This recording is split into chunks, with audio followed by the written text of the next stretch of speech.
सावधान। ओम नमः सिद्धेभ्यः, ओम नमः सिद्धेभ्यः, ओम नमः सिद्धेभ्यः।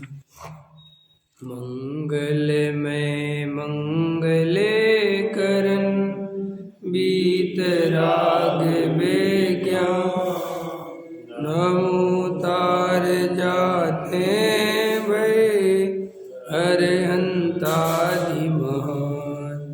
करे मंगल करे महा ग्रंथि करन के कार, जाते मिले समाज सब पावे निज पद राज।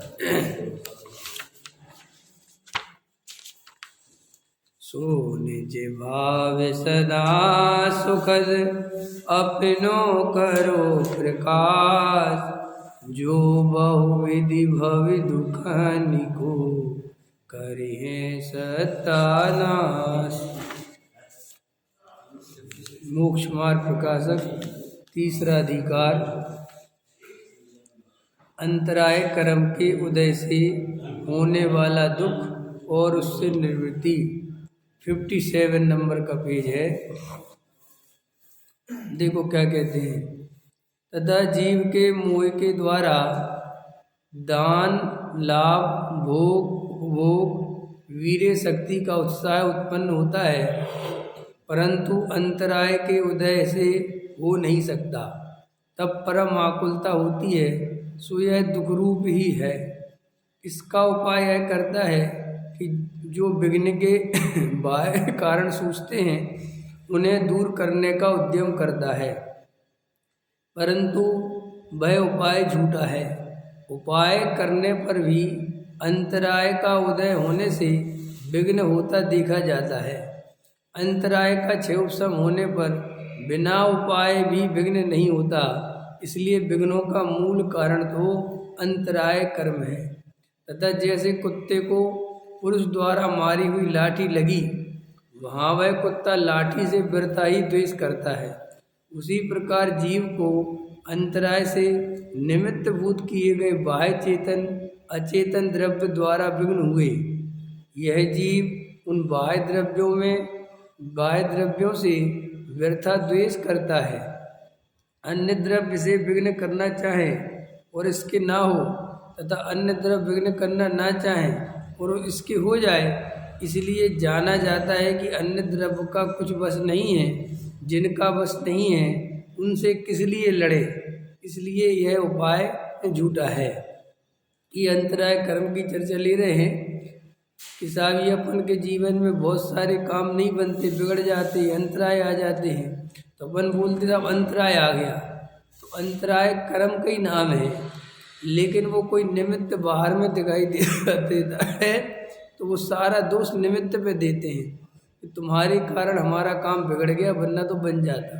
तो ऐसा मान्यता और ऐसा दिखाई देने से क्या होता है कि एक द्रव्य को दूसरे द्रव्य का कर्ता धर्ता मान लेते हैं, दूसरे द्रव्य से द्वेष बुद्धि रखते हैं, है ना। तो द्वेष बढ़ता चला जाता है, कसाय बढ़ती चली जाती है। अगर सच्चा श्रद्धा नहीं हो कि कोई द्रव्य किसी का कर्ता धर्ता तो है नहीं, ये तो अपना ही कोई पूर्व का अंतराय कर्म का उदय है, जिसके कारण ये कार्य नहीं हो पा रहा है। वही जब तक अंतराय कर्म का उदय रहेगा तब तक ये कार्य नहीं होगा। और ये ऐसा हर जगह बहुत सारे कामों में देखा जाता है। कभी कभी हमारे बहुत प्रयत्न करने पर भी काम नहीं बनते, और कभी कभी बहुत कम प्रयत्न पर काम बन जाता है। लेकिन अपन को ये बात इसलिए समझ में नहीं आती कि अपन गाफिल रहते हैं, मोह से मोहित रहते हैं, तो अपन को पता नहीं चलता कि कब तो हमारे प्रयत्न करने से काम बना और कब हमारे प्रयत्न करने से नहीं बना। तो जब प्रयत्न करने से नहीं बनता तो उसका निमित्त खोजते हैं कि हमने तो मेहनत करी लेकिन इस व्यक्ति के कारण हमारा काम नहीं बना, ये गलती हो गई। फिर दूसरी, जब बिना प्रयत्न के काम बन गया तब कहता है मैंने किया तो था, और हम भाग्य के धनी हैं तो वैसे करने लगता है। अंदर से विचार नहीं करता कि वास्तव में ये सब कर्मोदय की व्यवस्था है, इसमें इतना क्यों परेशान होना, क्यों ज़्यादा दिमाग लगाना। लेकिन वो अंतराय कर्म नहीं पहचानता। अंतराय कर्म निमित्त है, ठीक है। असली तो अपनी ही स्वयं की उपादानगत योग्यता है, ये निमित्त की कथा नहीं है सब। कर्म जीव को सुख दुख नहीं देता, जीव को सुख दुख तो उसकी स्वयं की अपनी योग्यता से ही भाषित होता है, और असली दुख का कारण तो मिथ्या दर्शन है। अब देखो क्या कहते हैं, तब सच्चा उपाय क्या है? मिथ्या दर्शन आदि से, ये उदाहरण तो समझ में आ गया ना, कुत्ते वाला। ठीक है। मिथ्या दर्शन आदि से इच्छा द्वारा जो उत्साह उत्पन्न होता है वह सम्यक दर्शन आदि से दूर होता है, और सम्यक दर्शन आदि द्वारा ही अंतराय का अनुभाग भी घटता है। तब इच्छा तो मिट जाए और शक्ति बढ़ जाए, तब वह दुख दूर होकर निराकुल सुख उत्पन्न होता है। इसलिए सम्यक दर्शन आदि ही सच्चा उपाय है। बस उपाय तो एक ही सच्चा है सुखी होने का, एकमात्र सम्यक दर्शन, और कोई उपाय सच्चा नहीं। वही इतनी सी बात समझ में आ जाए तो बात बन जाए। और जब तक अन्य उपाय सुखी होने के लगेंगे, पैसा जोड़ लो, बड़ा घर बना लो, बड़ी व्यवस्था बना लो, बड़ा परिवार बना लो, कुछ नहीं, ये सुखी होने के कभी 3 काल में उपाय नहीं है। और असलियत तो ये है कि संसार का स्वरूप ही ऐसा है कि जहाँ से सुख मिलता है वहीं से दुख मिलता है। ख्याल में आया ना? संसार में ऐसे अलग अलग नहीं है कि साहब यहाँ से सुख यहाँ से दुख, 2 झरने नहीं है, एक ही झरना है, वहीं से सुख वहीं से दुख। क्यों ऐसा, क्यों साहब ऐसे कैसे होता है? सीधा गणित है, जहाँ से सुख मिला वहाँ तुम्हें अपेक्षा हो जाती है, और वो परिणाम सदा काल तो वैसा रहेगा नहीं, वो तो पलटेगा, तो उसी से क्या मिलेगा? दुख है। कितना सरल है। तुम बेटे से मोह करते हो और बेटा तुम्हें कुछ काल तक तुम्हारी सुनता है, तो तुम्हें अपेक्षा हो जाती है कि मेरा बेटा मुझे सुख देगा, ये दुख क्यों देगा? बोलो अरविंद जी, ऐसा लगता है कभी कि उदक से दुख मिलेगा है? खाएगा दुख मिलेगा साहब, हमारा बेटा है, लेकिन सबसे ज़्यादा दुख उसी से मिलेगा जिससे सबसे ज़्यादा सुख मिलता है संसार में, उसी से सबसे ज़्यादा दुख मिलता है। देखो ना, ख्याल में है ना? मार देते हैं ना लोग घरे कुटुंब परिवार वालों को, उन्हीं को जिनसे इतना मोह था, और एक समय ऐसा है कि उन्हीं को मार दिया। कि क्यों? कि संसार का स्वरूप ही ऐसा है, जहाँ से सुख आता है थोड़े काल में वहीं से दुख आता है। इसलिए संसार में तुम जिन पदार्थों का संग्रह सुखी होने के लिए कर रहे हो, कालांतर में वे ही पदार्थ दुखी होने के कारण बनते हैं। इसलिए ऐसा भ्रम नहीं पालना चाहिए कि ये चीज़ तो मुझे सदा काल सुख ही देगी, कोई मतलब नहीं है। अब देखो क्या कहते हैं, वेदनीय कर्म के उदय से होने वाला दुख और उससे निवृत्ति, तथा वेदनीय के उदय से दुख सुख के कारणों का संयोग होता है। लाइन नोट करो, वेदनीय कर्म के उदय से सुख दुख के संयोगों का कारणों का संयोग होता है। वेदनीय कर्म सुख दुख नहीं देता, वो तो सिर्फ संयोग मिलाता है। सुख दुख का कारण तो अपना मोहनीय कर्म है, अपना मोह है। और असली बात यह है कि अपन को ये बात समझ में इसलिए नहीं आती कि अपन पर पदार्थों में ही सुख दुख मानते हैं, तो ये भूल जाते हैं कि सुख दुख का कारण पर द्रव्य नहीं है, स्वयं की कसाय है।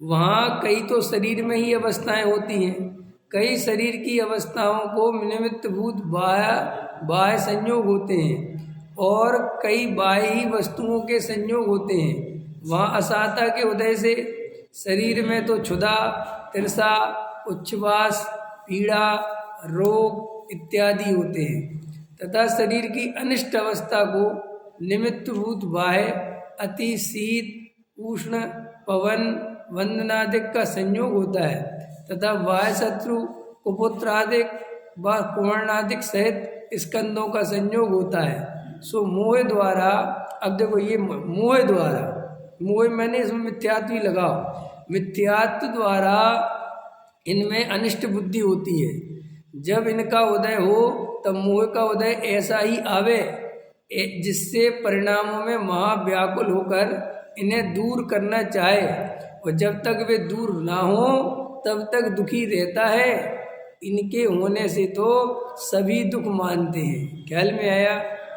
कैसा निमित्त नैमित्तिक संबंध है कि बाहर में विपरीत अपने अनुकूल परिणमन नहीं होगा, तब परिणामों में इतनी आकुलता होगी, मोह उत्पन्न हो जाए। अब कोई कहे ऐसा हो जाए कि साहब मोह हमारा नहीं हो और बाहर में हो जाए, तो ऐसा हो सकता है। लेकिन संसारी जीव के मिथ्या दर्शन लेके बैठा है, तो बाहर में जरा सी इष्टनिष्ट स्थिति बनती है तो सब छूट जाता है। देखो अभी अपन देखो, हम और आप इतनी तत्व ज्ञान की बातें सुनते हैं, तत्व ज्ञान की बातें समझते हैं, तो जब अनुकूल परिणमन चलता है तब सब अच्छा लगता है।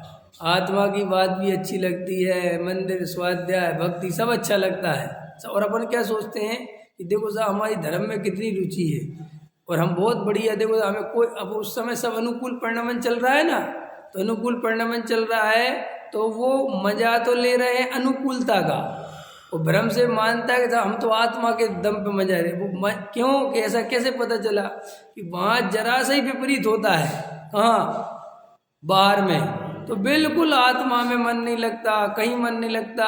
कि अब क्या हो गया कि अब सब मन नहीं लग रहा हमारा, सब हमसे जब तक बाहर की, तो देखो अभी बाहर में इतना एकत्व है कि बाहर में व्यवस्था बिगड़ती है तो अंदर की भी व्यवस्था बिगड़ जाती है।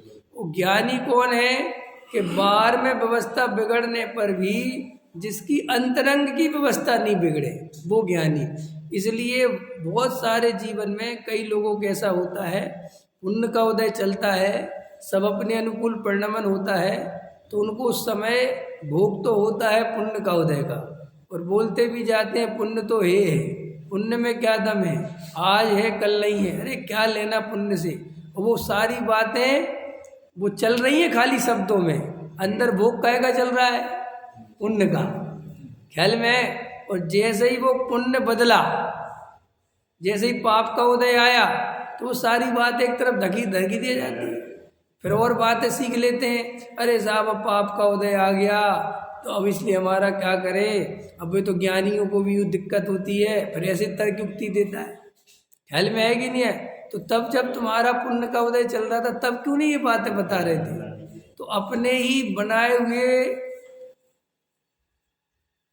जाल में वो क्या होता है, मकड़ी क्या करती है, अपना जाला बुनती है ना, है अपना जाला बुनती है तो वो खुद ही फंस जाती है। ऐसे हम और आप क्या करते हैं, इन शब्दों के, इसको शब्द जाल क्यों कहते हैं पता? शब्द जाल सुना, ये शब्द सुना, शब्द जाल क्यों कहते हैं शब्द जाल? शब्द जाल मतलब अपने ही तर्क युक्तियों से खुद ही फंसता है, अपने ही शब्द जाल खुद ही फंसता है। ऐसे अपन शास्त्रों से नाना प्रकार की बातें सीख लेते हैं और उसका उपयोग मोक्ष मार्ग के लिए नहीं करते, अगर बात कर दिया, उसका उपयोग संसार बढ़ाने के लिए करते हैं। आप कहोगे साहब ऐसे कैसे होता है? ऐसे ही होता है, जब जहाँ निश्चय की जरूरत पड़ी वहाँ निश्चय की बात लगा दी। अरविंद जी आपने मैं बुलाया क्यों नहीं शादी में? अरे पंडित जी कौन किसको बुलाता है कौन आता है कौन जाता है, ख्याल में है ना, एक तरफ दूसरी तरफ का करता है क्या, ये क्या हो रहा है, किसी बात है? सिर्फ और सिर्फ शास्त्रों का सारा उपयोग, आपको कैसी कैसी बात है, मैं जानता हूँ, मैं सब जानता हूँ कितनी बदमाशियाँ चलती हैं, समझ गए ना। इस मोक्ष मार्ग की फिक्र है किसे? ये तो मोक्ष मार्ग के नाम पर अपनी दुकान चलाता है, कसाई की पूर्ति करता है, नाम मोक्ष मार्ग। ख्याल में आए कि नहीं आए? हैं जैसे ब्रांड होता है ना, ब्रांड के नाम पे माल तो बन रहा है चाइना में, ब्रांड अपना है, ऐसे ही हाँ मेड इन इंडिया लिखो ऊपर सब बनेगा चाइना, ठीक है ना। ऐसे गुरुदेव की फोटो लगाओ, गुरुदेव की फोटो का सौदा करो, लेकिन माल कुछ नहीं होना चाहिए गुरुदेव का। ऐसे ऐसे ऐसे चलता है, ऐसे चलता है, ये चलता नहीं है, ऐसे ही सदा काल से चलता है। ऐसा मत सोचा करो अब चल रहा है, अनादि काल से संसारी जीव ऐसे ही वृत्ति। कभी महावीर की फोटो का सौदा होता था, नहीं समझ में आया? कभी कुंद की फोटो का सौदा होता था, अब अभी गुरुदेव की होता है, और कोई गुरुदेव की फोटो बेच रहा है, कोई आचार्य श्री की बेच रहा है, कोई फलाने श्री की बेच रहा है, सबकी जिसकी यहाँ सेटिंग है। अंतरंग में भाई कोई आत्मा की फिक्र नहीं है। जिसे आत्मा की सच्ची प्यास होती है वो इन सब का उपयोग इनमें नहीं करता। देखो अपने अंदर में चेक करके, पुण्य के उदय का भोग चलता है और अंदर से कहता है साहब पुण्य तो है, पुण्य में रखा क्या, ऊपर ऊपर से पुण्य। अरे पुण्य में कोई दम है क्या? कल मिट जाए और जरा सा मिट जाए तो हिल जाए ऊपर से लेके नीचे तक है। वहां बोलते हैं कोई बुरा कहो या अच्छा, लक्ष्मी आवे या जावे, बोलते हैं ना है। और जरा सा कोई भिखारी मिल जाए वो बद्दुआ दे दे, तू भीख मांगेगा, ये भैया ऐसी बद्दुआ मत दे, तू ले 10 रुपये ले। कोई बुरा कहो या अच्छा, क्यों भैया क्या हुआ, क्या रहे, कहाँ चला गया सर? अरे साहब शनि देवता से कौन बुराई ले, इन गरीबों की बद्दुआएं कौन ले, अपन तो दे देते। क्यों भूल गए सब, एक तरफ दूसरे तरफ का करता धरता नहीं है। ये सब कहने की बात, ये सब सीख लिए, ख्याल में आए ना। एक तोता था, वो बहुत बढ़िया राम कहानी बोलता था। तो अब वो भाई, अब वो तोता बाजार में बिकने आया, तो उसको खरीदने वाला आया, बोले साहब इसकी क्या विशेषता है? बोले साहब गजब का तोता है। गजब क्या क्या है? बोले बोला कम्युनिस्ट तोता है बिल्कुल। एक धागा खींचो तो रामायण बोलता है, दूसरे पैर का धागा बोलता तो कुरान बोलता है। ख्याल में आए ना? तो उसको बड़ा वो लगा, गजब हो गया सर, ये तो कमाल है। तो उसने कहा कितने का? उसने कहा 10,000 रुपये। बोले ठीक, लो 10,000। ले आए, अब घर पे लाया, एक पैर खींचा तो रामायण बोलने लगा, चौपाई बोलने लगा। दूसरा पैर खींचा तो आयत बोलने लगा, कुरान बोलने लगा। उसने कहा गजब का तोता भाई। तो उसके मन में सब भाव आया कि अगर दोनों खींचूं तो क्या होगा। उसके भाव आया कि अगर दोनों खींचूं तो क्या होगा। ख्याल में है। तो उसने दोनों खींच दिए। तो उसने कहा मूर्ख गधे, कि ये क्या हुआ कि दोनों खींचे के तुझे मूर्ख को गधे ही बोलता हूँ। और सुन, तेरे जैसे मूर्ख मुझे 1000 दफे खरीद चुके, 1000 दफे बिक चुका। ख्याल में आया कि नहीं आया? ऐसा ही ये संसारी जीव बहुत होशियार बनता है, बहुत, इतना होशियार बनने की कोशिश करता है।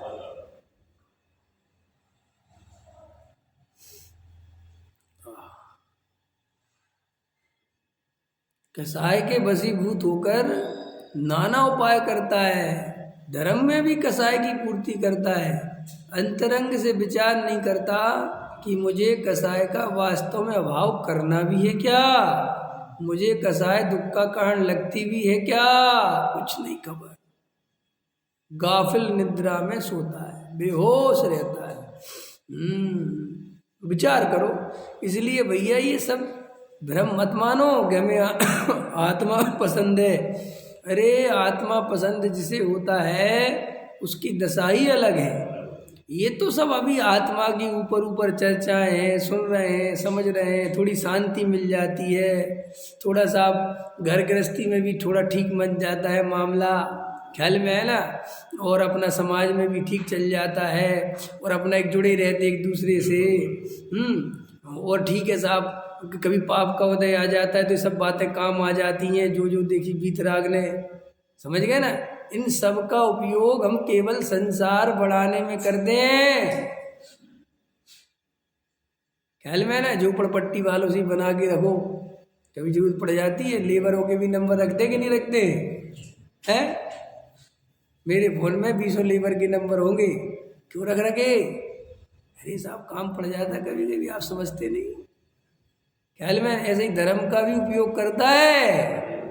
इसकी भी जरूरत इसलिए है कि जब पाप को जाए तो लगा लेते हैं हम, अरे साहब राजा महाराजों की भी आए, अपने भी क्या बात, सबके ही आते, इस इन सब में उपयोग कर लेता है। आत्मा के अनुभव के लिए कोई उपयोग नहीं करता। ये सब वर्तमानियों काय के लिए उपयोग किया जा रहा है कि पाप का उदय आए तो सहले शांति से, ख्याल में है ना। हो कर सुख में मगन न भूलें, दुख में कभी न घबरावे। क्यों? इस संसार में रहने का उपाय, मोक्ष में जाने का उपाय नहीं है, बताया। ये तो चाणक्य की नीतियों में मिल जाएगा तुम्हें कि भाई पुण्य का उदय आए तो ज़्यादा हवा में नहीं उड़ना, जमीन पे रहना, बनना फिर, है कि नहीं। और पाप का उदय आए तो घबराना मत, आत्महत्या मत करना। ये तो संसार में रहने का तरीके है, इसमें क्या बात है। झोपड़पट्टी में रहने वाला अपने तरीके खोजता है। छोटी सी 10 बाई 10 की झोपड़ी होती है, उसमें कहाँ उतनी सी जगह में कपड़े टांगना है, कहाँ किचन बनाना है, कहाँ अपना उसको सोना है, सहना, सब व्यवस्था करता है ना उसी में, है। 100 गज वाला 100 गज में देखता है, 200 गज वाला 200 में बनाता है, उसमें क्या है। ऐसे संसार में रहने वाला ये मोही प्राणी धर्म का उपयोग भी मोह में ही करता है, मोह के अभाव के लिए नहीं। गजब बात है। और देखो तथा क्या कहते हैं, कई शरीर की अवस्था को निमित्तभूत बाह्य संयोग होते हैं और कई बाह्य वस्तुओं के संयोग होते हैं। वहाँ असाता के उदय से शरीर में तो क्षुधा, तिरसा, उच्छ्वास, पीड़ा, ये तो पढ़ लिया ना आप, जिससे परिणामों में ये भी पढ़ लिया। इनके होने से सभी दुख मानते, तथा साता के उदय से शरीर में आरोग्यपना, बलवानपना इत्यादि होते हैं। और शरीर की इष्ट अवस्था को निमित्तभूत बाह्य खान पान आदि सुहावने पवनादिक का संयोग होता है, ठीक है ना। अब किसी का शरीर अच्छा पुष्ट है, स्वस्थ है, तो वैसा मानता है ये खाते ये करते ना, तुम्हारा शरीर स्वस्थ रहता है। भाई ये निमित्त की अपेक्षा कथन है, बाह्य निमित्त। असली में तो अपना पाप कर्म का उदय हो तो कुछ नहीं, वो सब काम रखा रह जाता है, ठीक है ना। ऐसे घोड़ा, धन, धान, मस्ती सब लगा लेना, और मोह द्वारा इनमें इष्ट बुद्धि होती है, तब इनका उदय हो, तब मोह का उदय ऐसा ही आए कि जिससे परिणामों में सुख माने, उनकी रक्षा चाहे, जब तक रहे तब तक सुख माने। सो यह सुख मानना ऐसा है जैसे कोई अनेक रोगों से बहुत पीड़ित हो रहा था, तब उसके किसी उपचार से किसी एक रोग की कुछ काल के लिए कुछ उपशांतता हुई, तब वह पूर्व अवस्था की अपेक्षा अपने को सुखी मानता है। परमार्थ से सुख है नहीं, है क्या? क्यों नहीं है? क्योंकि उसी काल में अन्य दुख चल रहे हैं। ख्याल में ऐसा आचार्य उदाहरण देते हैं, इष्ट उपदेश में है कि साहब इस कंधे का बोझा इस कंधे पे आ गया तो थोड़ी देर ऐसा लगता है अच्छा हो गया। अच्छा कहाँ हो गया, बोझा तो है ही ना। ऐसे ही एक उदय पलटता है, दूसरा थोड़ी देर सा अनुकूलता रहती है, फिर कोई दूसरा आ जाता है। अपन लोग कैसे होते हैं, देखा आपने, घर में काम कर करके थक जाएंगे ना, कभी ये बिगड़ गया, कभी वो बिगड़ गया, कभी ये खराब, कभी वो खराब, तो आदमी खिंचिया जाता है। तो वो क्या कहता है, सब सही हो जाएगा, बस अब सब सही हो गया, अब ठीक है, अब सेट है मामला। कितनी देर सेट है भाई, कितनी देर सुख मना रहे हो हैं? फिर बस 2 दिन बाद फिर कोई दूसरी चीज, क्या बीमारी लग गई है, अब बीमारी को ठीक करो। तो भाई ये संसार का तो ऐसा ही स्वरूप है। तुम इसमें कब तक ये पागलपन की कल्पना, अब ठीक है, अब ठीक है, कहाँ ठीक है? मोह के रहते हुए कभी कोई ठीक हुआ है? अगर मोह के रहते हुए भी ठीक होता तो कोई भी जीव मुनिराज क्यों बनते, आत्मा का ध्यान क्यों करते, सम्यक दर्शन की प्राप्ति क्यों करते, आत्मानुभव क्यों करते? अरे भाई उनको पता है ना कि ये संसार की व्यवस्था बनाते बनाते भाव चला जाएगा, लेकिन ये व्यवस्था नहीं बनती, कब तक बनाओगे? इसलिए देखो हमारे मन में क्या बैठा हुआ, हम व्यवस्था बना दे, एक बार व्यवस्था बना दे, व्यवस्था। अरे अपने पिताजी को देख लो ना, और उनके पिताजी को देख लो, वे भी तुम्हारी तरह व्यवस्था ही बनाने में लगी थी, है। और अभी हम सोचते बस थोड़ी व्यवस्था और बना दे, बस फिर क्या कर लो, फिर क्या कर लो, थोड़ी व्यवस्था बना दोगे, फिर आत्मा का ध्यान करोगे, हैं? करोगे? बस हम लड़के की शादी ब्याह कर ले, फिर व्यवस्था बना, क्या व्यवस्था? मोह खत्म हो जाएगा उससे, है? मोह खत्म हो जाएगा, मोह खत्म हो जाए तो बताओ, फिर लड़के की समस्याएं नहीं आएंगी, फिर वो तुम्हारे पास आएगा, पापा मैं परेशान हो रहा हूँ, क्या करूँ? कहते नहीं मैं तो सब छोड़ दिया सब। अरे छोड़ने से थोड़े छूटता है, जो महाराज बन गए, त्यागी वृत्ति बन गए, उनके घर से खबर आ जाए माता जी वो आपके घर में हो गए, वो माता जी बन के बैठी है, वो वही दुख चालू हो गया, क्योंकि मोह का नाश थोड़ी किया। हमारे जानने वाले क्या रिश्तेदारी में महाराज जी बन गए, हम उनसे मिलने गए, हम जयपुर पढ़ने लगे थे, तो एक बार संयोग की बात गड़ा कोटा में हम मिलने गए गड़ा कोटा की जगह, तो उनने हमें पढ़ाया है, पहले पढ़ाते थे मुझे स्कूल में, तो मेरे को पहचान गए देखते ही, अरे अरे तुम, मैंने कहा महाराज जी, कहले अच्छा हो हमारे बड़े भैया कैसे, हम क्या कहते, हमने अच्छे, ख्याल में अच्छा, और भाभी कैसी है, सब ठीक है घर पे, हमारे भाई के बच्चे सब ठीक है, वहाँ सब ठीक है, सब ठीक है, ख्याल में है कि नहीं। हम मन में सोच रहे कि क्या हो रहा है, तो मोह नाश थोड़ी किया, कोई महाराज बनने से मोह नाश थोड़ी हो जाता है, कपड़े उतारने से मोह थोड़ी नाश हो जाता है कि तुमने कपड़े उतार दिए मोह नाश हो जाएगा। कोई व्यक्ति जंगल में भाग जाए तो उसका मोह नाश हो जाएगा। अगर मोह नाश करना इतना सरल होता तो बहुत सरल काम था मोह को नाश करना, फिर इतना उपदेश देने की जरूरत नहीं थी, तो क्या था, बाथरूम में कपड़े उतार, उतनी देर के लिए मोह नाश है,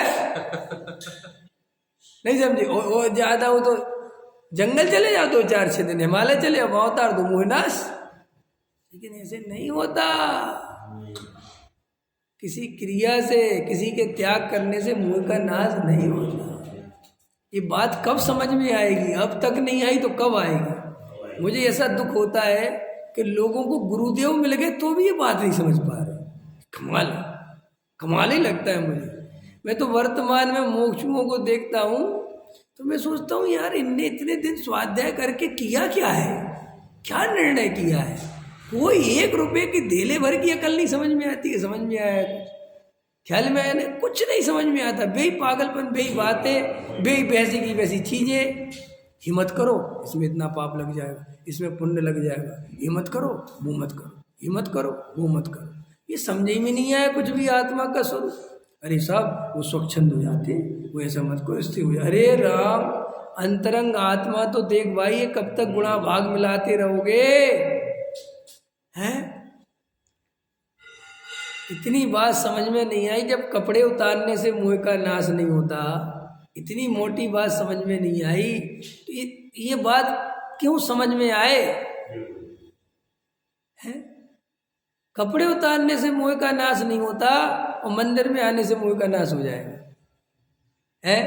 मुनि बनने से मोह का नाश नहीं होता और 2-4 क्रियाएं पालने से मोह का नाश हो जाएगा। देख रहे 28 मूल गुण पाले जिसने, उसका मोह नाश नहीं हुआ। ये बात मोक्ष को समझ में आती है, लेकिन ये बात समझ में नहीं आती कि जब उसका नहीं हुआ तो तुम्हारी 2-4 क्रियाओं से कैसे हो जाएगा। निर्णय नहीं करते। क्यों नहीं करते? क्योंकि संसार में ही रहना है। संसार से जिसे पार जाना हो, जिसे वास्तव में आत्मा की सच्ची प्यास हो, वो विचार करे बिना नहीं रहता। पकड़ में आ गई बात, समझ में आ गई। इसलिए भैया अंतरंग से विचार करना सीखो। कब तक दूसरों के भरोसे पड़े रहोगे? कब तक है? भगवान भरोसे पड़ा रहा, अपन तो भगवान के भी भरोसे नहीं है। भगवान के भरोसे होते तो भी ठीक था, तो मैंने भगवान पे ही भरोसा नहीं है। देवेंद्र जी है भगवान पे भरोसा है? सही बता, कितना भरोसा है? जितना हिंदू को भगवान पे भरोसा है ना, उससे भी कम है तुम्हें। गजोगे तो कैसी बातें करते हो। जैनियों का तो कोई दीन ईमान ही नहीं है न ये भगवान की मानते हैं, न ये भगवान को मानते हैं। समझ गए ना? ये कुछ नहीं, ये बस ये समझ लो, जहाँ 2 पैसे का प्रॉफिट दिखते वहाँ चले जाते हैं। अगर भगवान में फायदा दिखे तो भगवान के पास चले जाते हैं, और भगवान में फायदा नहीं दिखे तो कोई बात नहीं, ठीक है साहब, कोई बात नहीं। दान जहाँ मान कसाय मिलती हो वहाँ दान दे के देते हैं, जहाँ मान की पोषण नहीं हो वहाँ नहीं देती। कहते अरे साहब दान देने में क्या होता है, वहाँ दूसरी युक्तियाँ खोजते हैं। ज़्यादा तर्क युक्ति वाला व्यक्ति भी, ज़्यादा पढ़ाई वाला व्यक्ति भी अपने को बहुत ठगता है। इसलिए कहता हूँ पढ़ो कम गुनो ज़्यादा। ज़्यादा पढ़ के तो तुम दूसरों को और खुद को ठगना सीखोगे। ख्याल में है ना? मैंने बताया ना, निश्चय का और व्यवहार का उपयोग संसार के लिए करता है, आत्मा के लिए नहीं करता है। सारा उपयोग संसार का ही सब। कितने उदाहरण दूं, कितनी जगह देखता हूं मैं। अपने अनुकूल परिणमन हो गया तो सब अच्छा है, और अपने अनुकूल परिणमन नहीं है, अपन खुद क्रियाएं पालने लगे तो क्रियाओं में धर्म है। अरे साहब ऐसा नहीं होता, बिना क्रिया के कुछ नहीं होता, ऐसा थोड़ी होता है। और जो क्रिया खुद नहीं पालता तो उनकी उड़ाने में लगता है। अंतरंग में कुछ निर्णय नहीं है, कुछ खबर नहीं है भाई। क्रिया पालना और नहीं पालना ये दोनों ही जीव का काम नहीं है, खबर नहीं है। लेकिन जैसे अपने मन का काम हो गया ना, ठीक है कि नहीं? भीमगली से कब तक प्रेम है? जब तक अपनी चल रही है। अरविंद जी कह रहे हैं ना, जब तक अपनी चल रही है, और जिस दिन अपनी नहीं चलेगी, अरे भीमगली कोई अच्छे लोग हैं, हम जानते हैं वहाँ क्या रखा, ख्याल में है ना? अरे भाव साहब ढोंगी, सब बेईमान, क्या हो रहा है ये सब? और जब तक खुद थे तो सब ईमानदार थे। अंत समय है ना, हाँ ऐसे ही होता है। अपन ने खुद भोजन बनवा 16 का है, सब 17 का मतलब ही नहीं है, और बाकी दुनिया का 17 का है। मैं ये सब बातें क्यों कह देता हूँ, मुझे मजा नहीं आता। ये सब जब तक तुम इन चीज़ों का सामना नहीं करोगे तुम्हें सच्चाई पता कौन को है। और वैसे ही सच्चाई बताने वाले कम होते जा रहे दिन पे दिन, तो जिम्मेदारी ज़्यादा बढ़ती जा रही सच्चाई बताने की। क्या करूँ मैं? ख्याल में आए कि नहीं आए? अब सत्य बोलूँ कि तुम्हें खुश करूँ? खुश मत करो, यही बोल दिया, यही बहुत है।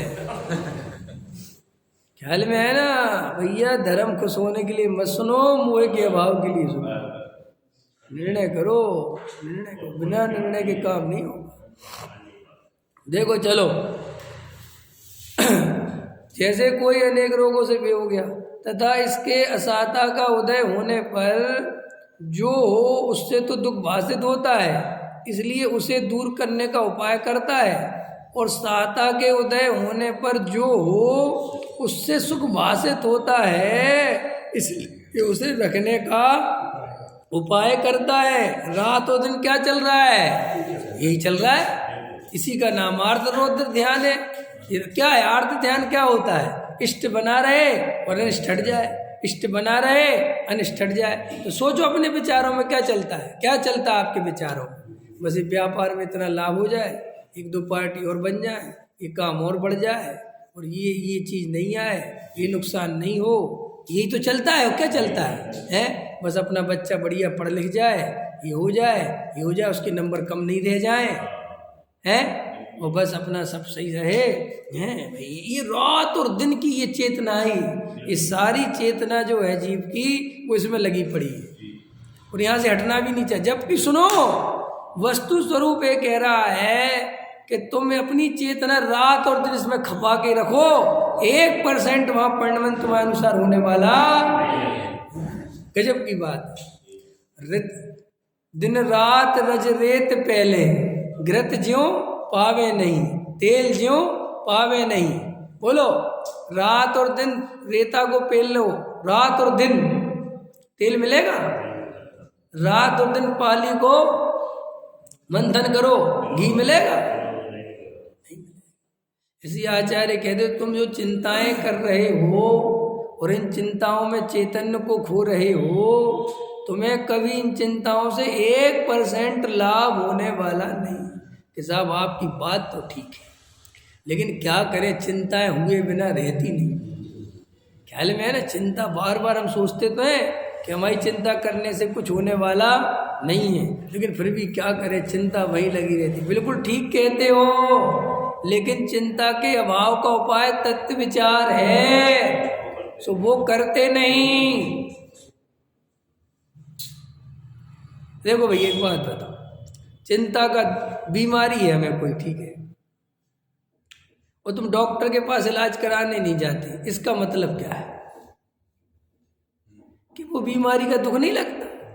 बीमारी का दुख लगे, तकलीफ लगे, और वैद्य के पास, डॉक्टर के पास नहीं जाए, ऐसा होता ही नहीं, भागता है भैया हमारा इलाज करो।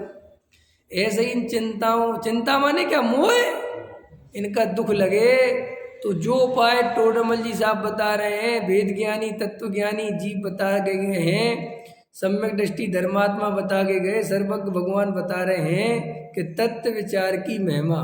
तत्व विचार करो, तो तत्व विचार करे बिना नहीं रहेगा, लेकिन ये तत्व विचार नहीं करता तो इससे सिद्ध होता है कि ऊपर ऊपर कहता है कि चिंता नहीं करना चाहता, अंदर तो चिंता कर कर के ही ऐसी मान्यता पड़ी है कि मेरी चिंता करने से, मेरे निर्णय लेने से, विचार करने से काम बनेंगे, अगर मैं चिंता करना छोड़ दूंगा तो सारा घर खराब हो जाएगा। ये मान्यता पड़ी है। अब ये मान्यता जब तक पड़ी है, चिंता बेरी कैसे छूटेगी? छूटेगी है? छूटेगी? बोलो। मान्यता ये ना, मेरी चिंता से काम होता है, तो कैसे छूटेगी?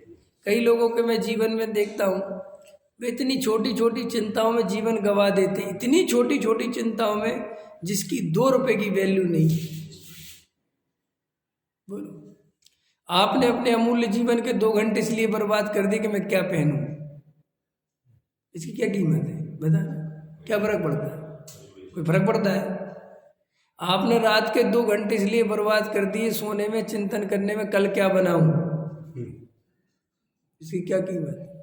रोज खाना है, एक दिन तो नहीं खाना है, एक दिन खाना है, रोज खाना है। अब रोज कब तक ये रोज सोच रही है?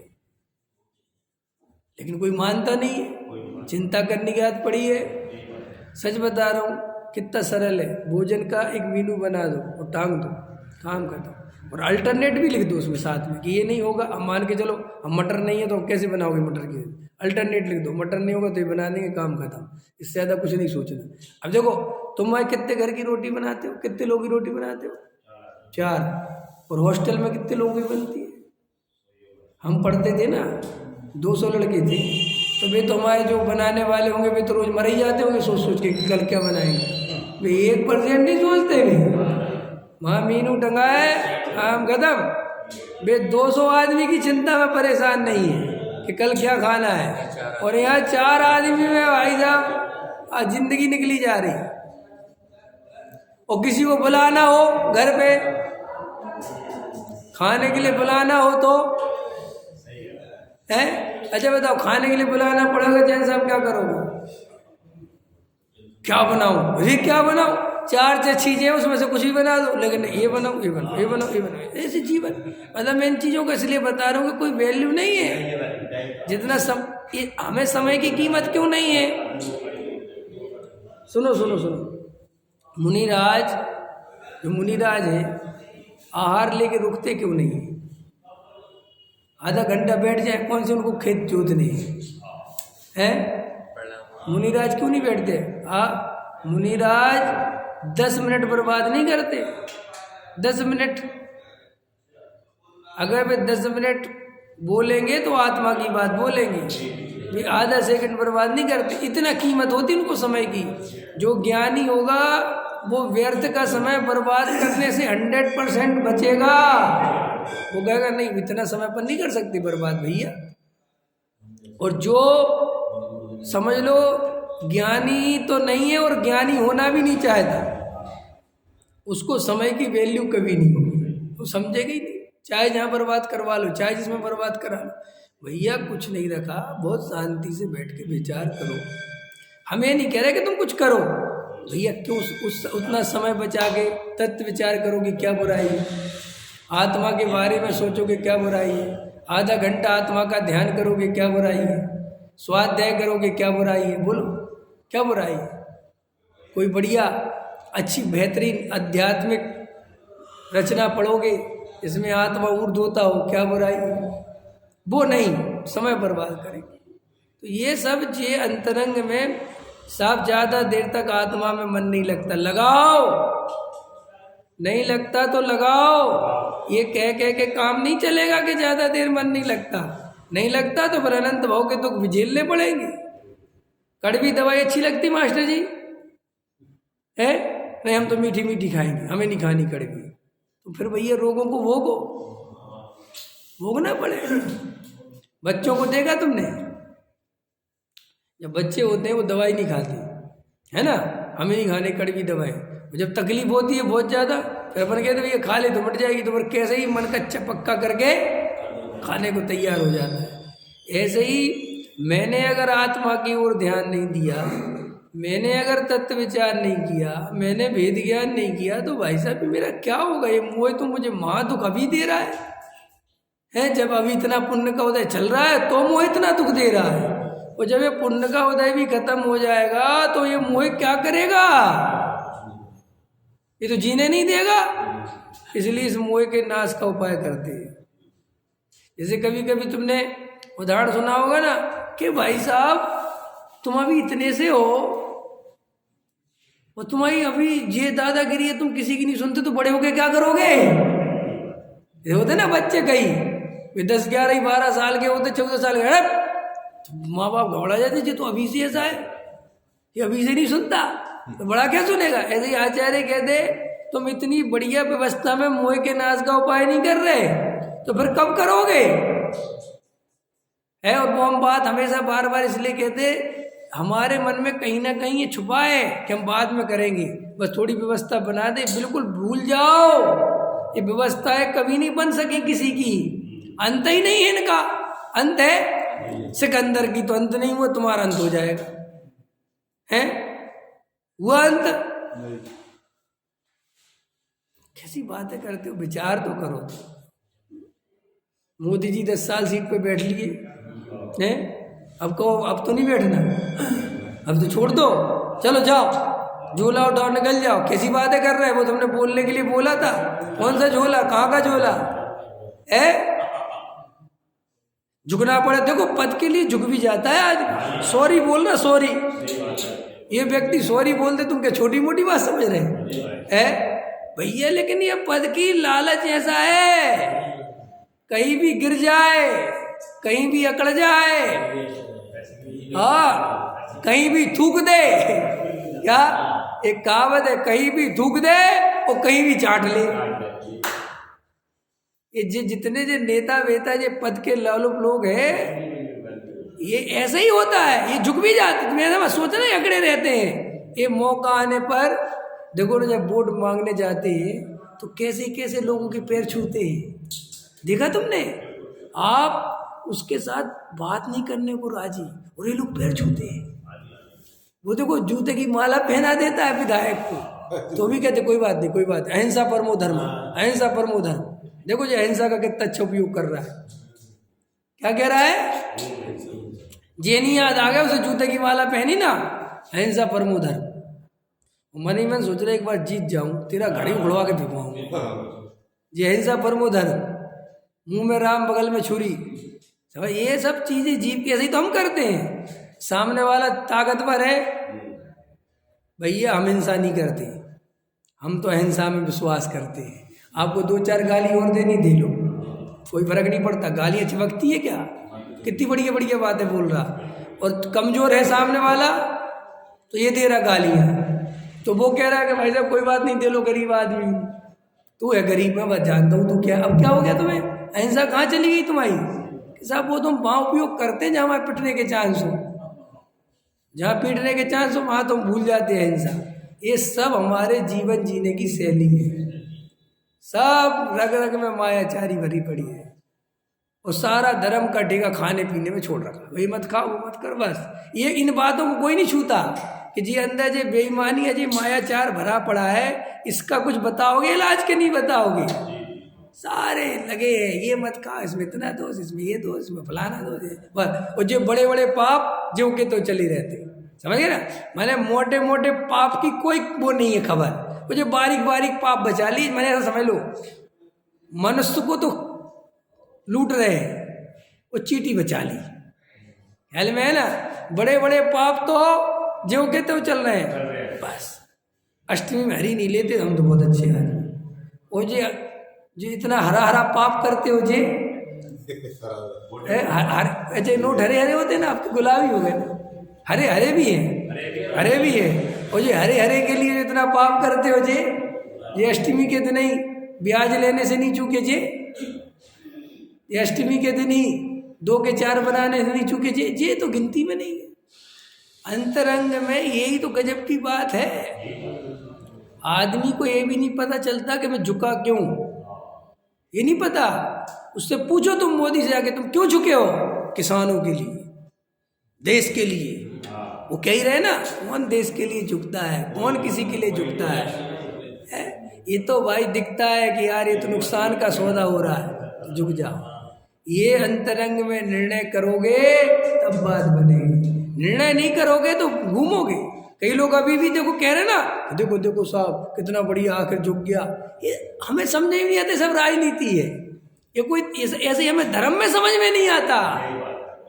क्या कहा मैंने?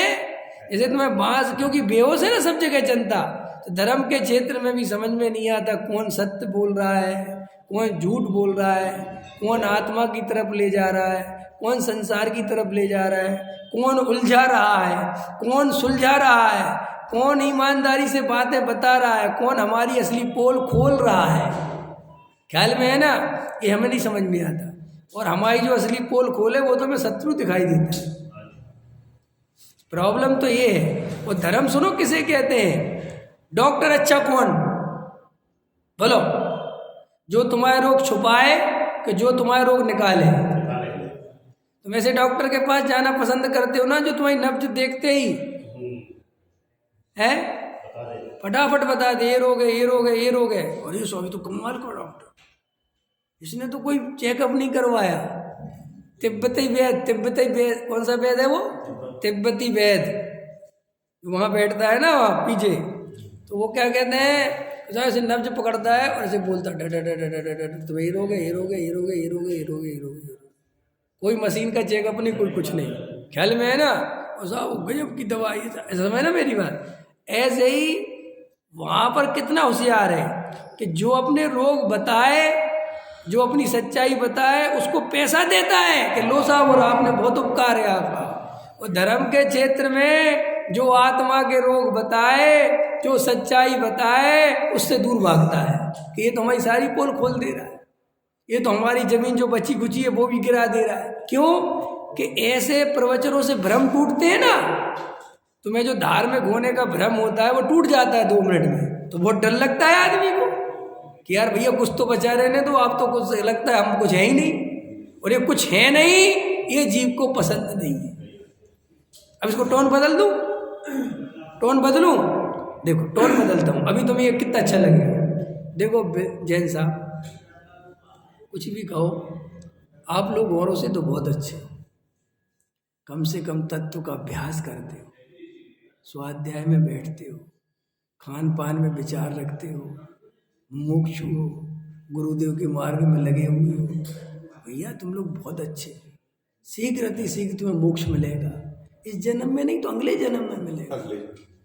तुम सब विद्वानों के प्रति तुम्हारा प्रेम। हाँ देखो अरे टोन जे, अब तुम्हें जे वाली टोन बेहोशी की दवाई है, जे जहर है जी, और इसमें तुम सोते हो। सो जा बारे मीन, बच्चों को सुलाते हैं ना, बच्चों कैसे सुलाते हैं? तू तो सो जा मेरे वीर, वीर की बालें ले गए। सो जा, सो जा, सो जा बेटा। ऐसे यहाँ सुलाया जा रहा है। तुम महान हो, तुम मोक्षु हो, तुम ज्ञानी हो, तुम्हारा जीवन धन्य है। अरे भैया तुम लोग समय सार सुनते हो, तुम्हारे कान धन्य है, सब धन्य है। वो खुश हो रहा नरेंद्र, वाह वाह वाह। ये सब गृहीत मिथ्या दृष्टि है, पापी जी, आलू प्याज खाने वाले। अरे खबर नहीं है रे भाई, अनंत बार मुनि बन गए, अनंत बार मंद कसाई हो गए, अनंत बार मोक्षु बन गए, अनंत बार किसी के भगत बन गए, अनंत बार पता नहीं क्या क्या बन गए, लेकिन आत्मा का अनुभव नहीं किया, मोह का नाश नहीं किया। गहराई से विचार करना। सहजानंदी सोत स्वरूप